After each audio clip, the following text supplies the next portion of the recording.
Hello, everyone. I'm Brigantia Blackbird of Blackbird's Brew. Happy Friday. Let's talk about some stuff, beginning with what I heard from Timcast yesterday about how there's a movement for a new California.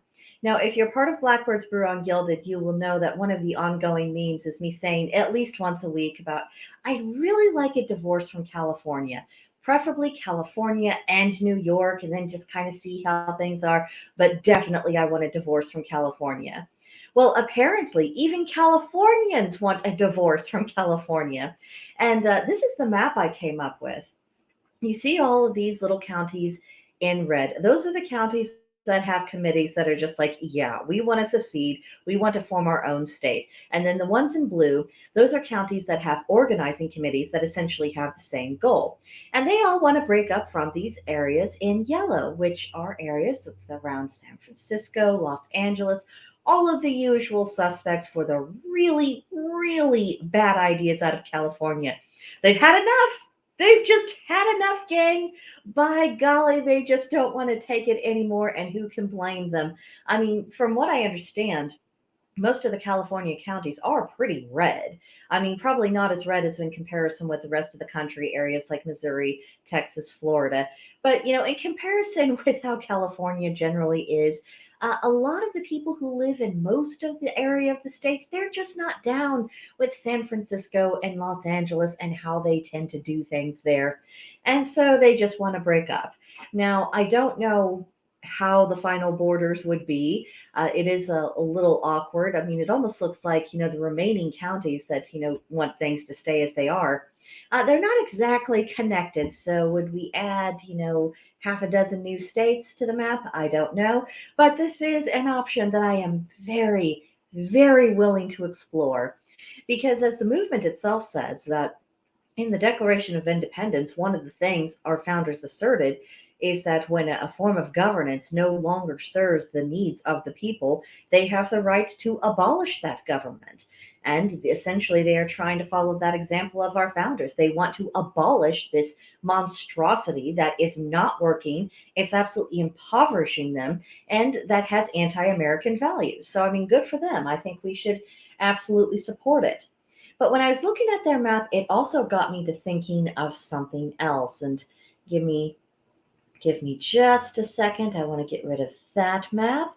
And then what I want to do is I want to bring up the other map that I saw that reminded me of the California map. Okay. Yeah, here we go. So this is one of the recent electoral maps of how many counties in the United States went red in an election and how many went blue. And you'll notice it's kind of the same proportion. We just have these teensy tiny, highly populated, concentrated areas that are wanting all of these hideous communistic, Marxist, democratic policies. And then there's the rest of America. And, just because we are fewer in number, it doesn't mean that someone has the right to vote our own personal rights away. And they definitely don't have the right to just say, well, we're going to ignore the Constitution. They're not even trying to say, I don't think this is working, let's abolish it. No, they're not doing anything as open and as honest as that. They just want subversion until no one can remember anything the way that it was before. And they just get their way about everything. That's what they've been working for. And that explains all of their behaviors, doesn't it?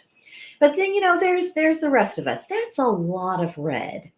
Can you imagine if we just said, you know what? What if we just divorced our democratic areas? What if we just said, you know what? You want to do your own thing. Why don't you just have your territories and you do your own thing within those territories, and the rest of us have the Constitution?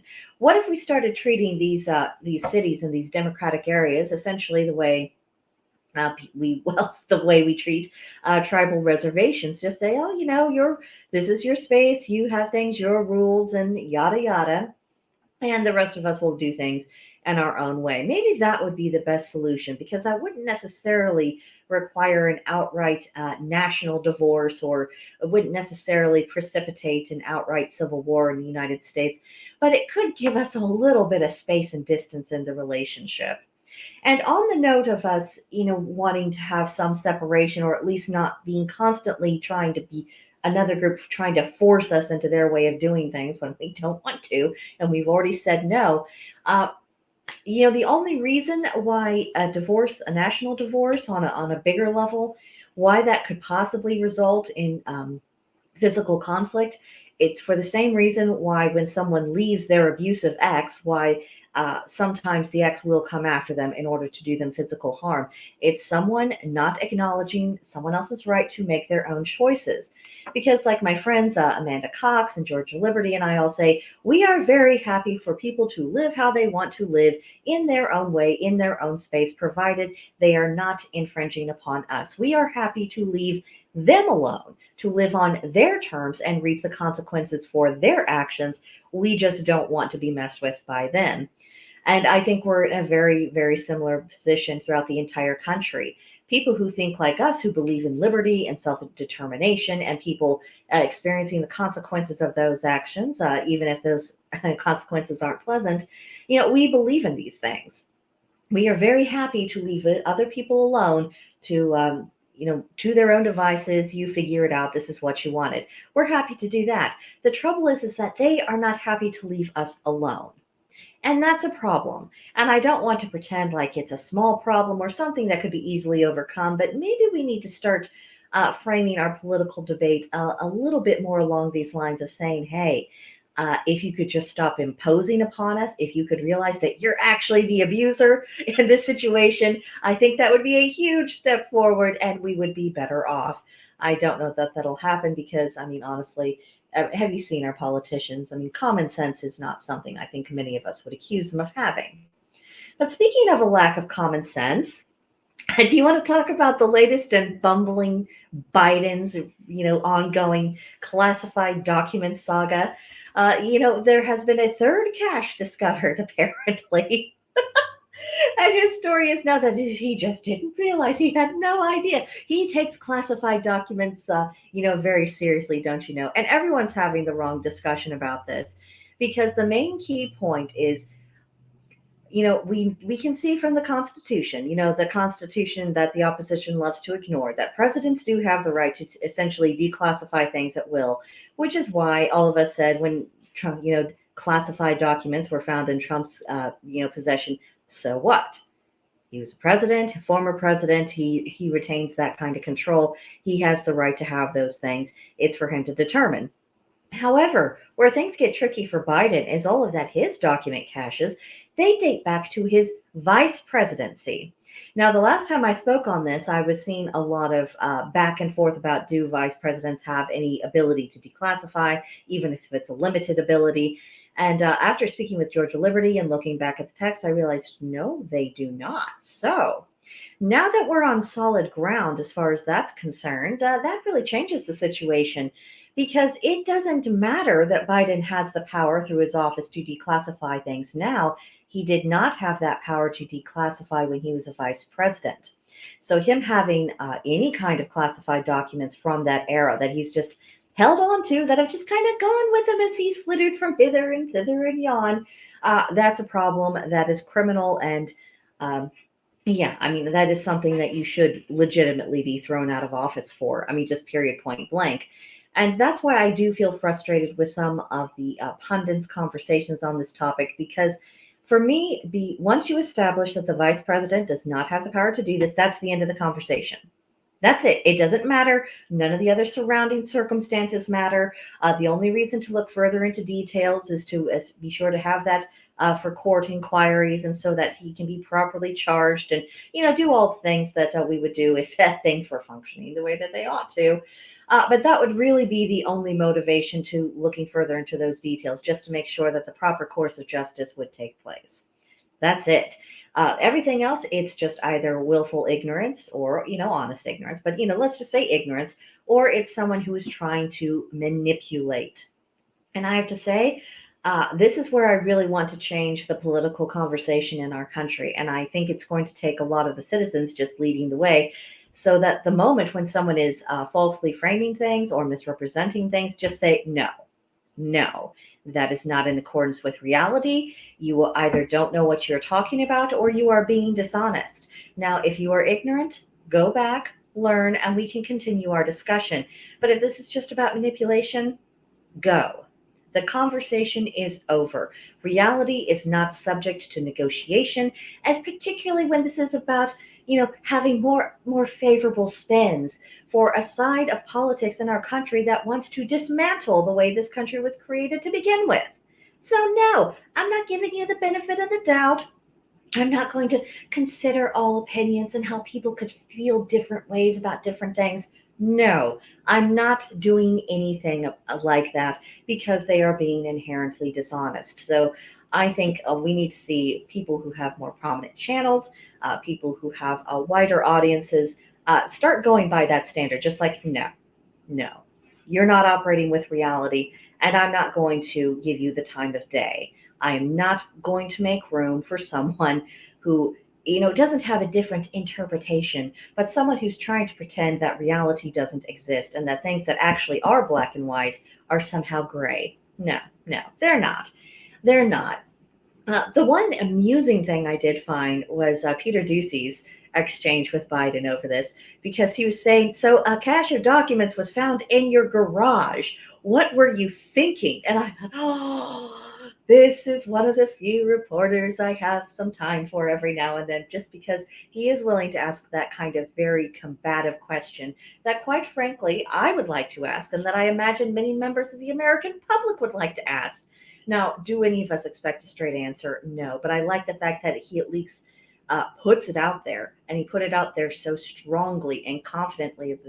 This is absolutely beyond the pale, and I loved Biden's excuse of, like, well, it was in a garage with my Corvette. I locked that. It's not like I just leave my Corvette in the street, because first of all, even I, non-car person that I am, know that Corvettes aren't exactly the pinnacle of automotive excellence. My husband has educated me that far. And furthermore, it doesn't matter. I mean, if a former president, if he was told, by the FBI, well, we don't like it, this and that, and you need to have things better secured, then absolutely, if there was any honesty in the world, even if Biden was entitled to have those documents, which again, he is not, keeping them just kind of in the garage, wherever, that is completely unacceptable. Now, I want to draw attention to what Amanda's saying about how she doesn't like gray. Yeah, I mean, especially when there is just no room for it, when it, trying to artificially create a gray area where none exists. I mean, there's room for a lot of things that are actually opinion related. Like our favorite colors, or what foods we like to eat, or what places we want to travel, music we enjoy listening to. These are things that are actually subjective, and if people want to talk about gray area, that has to be in the realm of things that are subjective. But when you have something that is black and white, like the Constitution, in which executive power is invested in the president, not shared by the vice president, there's no wiggle room there. That isn't a legitimate gray area. That isn't a matter of opinion or interpretation or long-standing custom. That's either, are you abiding in accordance with the highest law of the land, or are you not? It really is that simple. And I would love to see someone much more prominent than myself. I would like to see this brought up in the halls of Congress. They're throwing out some pretty wild stuff right now. And, like I mentioned on the live stream, on Wiccan Conservative's channel, that's Georgia Liberty, and we also had on our friend Amanda. One of the things I talked about, because the Republicans don't have the Senate, they don't have the presidency, in practical terms, what they're going to actually be able to achieve is probably going to be very little. That's why I think it's important for them to say, this is the direction we want to go, to essentially use this legislative session as a manifesto, if nothing else, to say, this is where we declare we are going. This is some sign that we are actually listening to the constituents. Please don't vote us out or primary all of this.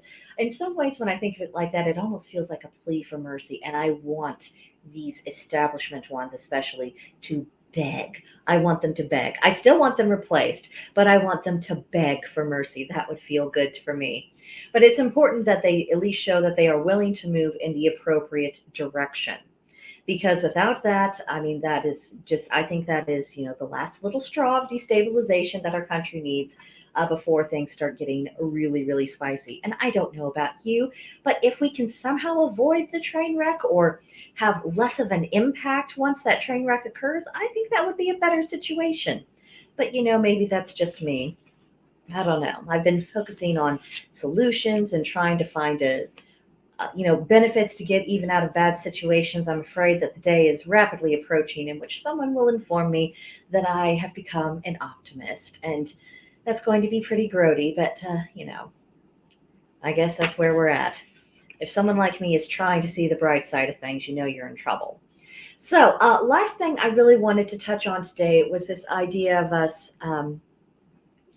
restoring, recentering, reconstructing our own spiritualities, because we are not going to find stability outside of ourselves very much. I mean, sometimes we're very lucky, we have very solid relationships, and we can find a little bit more stability and centering within the context of those relationships. But I really want to put forth the idea that this is the time for us really to ground ourselves in our spiritual beliefs. Now, it's always been my custom in the lead up to Imbolc, charming of the plow, in layman's terms, the modern day Groundhog Day, to essentially take a look back at all of my convictions and review. Really look at the fundamentals and say, do I agree with this? Do I believe this? Do I find holes in this argument? Have I thought of better arguments that support my beliefs? Have I evolved? Have I changed? Where am I at? And I think that's a pretty healthy thing to do at this time of year, just kind of review. I mean, we're in a Mercury retrograde. We're not going to make much forward motion right now. We might as well review and reassess and just reconsider. This is a time for reflection, the redoing of all of the things. And of course, the more hard work we do with this, the better situated we are to move forward throughout the year, be a little bit more stable, a lot more focused, have less baggage.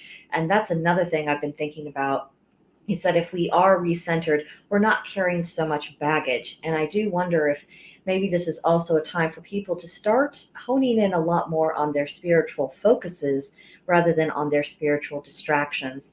This is something that is really hard to fight against in paganism because there's so much information out there. And a lot of people are very eclectic and they feel drawn to investigate a lot of things. So being honest with yourself and saying, I'm studying this because I feel like it is part of a puzzle that I really need to try to understand. And I can sort of see how it's fitting in with other things. And I just need to keep finding out because I feel like something's about to click. That's one thing. Even if you are drawing together concepts that from other perspectives may not seem to have all that much in common, if you are feeling that drive saying, I know there's a common thread and I know this ties together and makes sense somehow, I mean, you've got to go with that instinct. You've just got to. But if you're exploring a lot of different things and you're like, I don't really see how I'll use that. That was really interesting, or that it gets you off on a tangent, or that, you find yourself going down rabbit holes, but you don't have anything to show for it. That is when you are in the realm of distractions. And this happens to people whether they are on a narrower path where you're working with a particular pantheon and you have a pretty good idea of essentially what your role is. This happens to people in that situation. It happens to eclectics. I mean, our seekers, our students, our new people, this is just their daily reality because they're still going through that process of figuring out what is going to be important for them and what is going to be a distraction. And I don't have a whole lot of, here's how you easily fix this in 5 minutes, because that's not what this channel does. But I would say keep going back to your core principles. This is why I've been pushing things like the Havamal. I push the Celtic triads. I push the Greek and Roman philosophers, and really the ancient proverbs of Egypt, the cultural proverbs of Slovakian countries.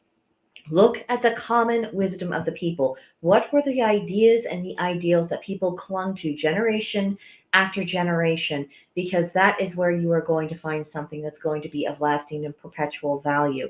That's where you're going to rediscover these principles that you're going to be able to draw upon, and where you're going to be able to say to yourself, this is the sense of the idea, and because I have the sense of that idea, I can now strategize how I can apply that in my own life to improve my situation, to better endure my situation. Because we're going to need to be spiritually strong for whatever's coming, whether we have a complete collapse of society or a partial, or if things just aren't going very well for a period of time, we're going to need that strong spiritual center.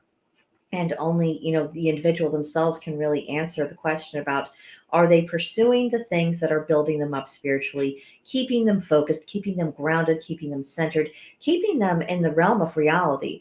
And by realm of reality, I'm talking about, is your spirituality affecting how you live your day-to-day life? And I'm not talking about, do you get up in the morning and do a really elaborate ritual to greet the sun and this and that? I'm not talking about that. I'm talking about, can you see how living a pagan life is different from before you became pagan? Are you applying the ideas? Are you allowing that to affect how you manage your relationships, the attitudes with which you approach managing your home, or how you go about pursuing your own profession? Are you allowing it to become more than just information you happen to have memorized, and to where it's sunk into your heart, it's become part of your intuitive worldview? That is really the work. That is the transformation. And that is when you know that what you're studying and what you're applying is actually doing you some good.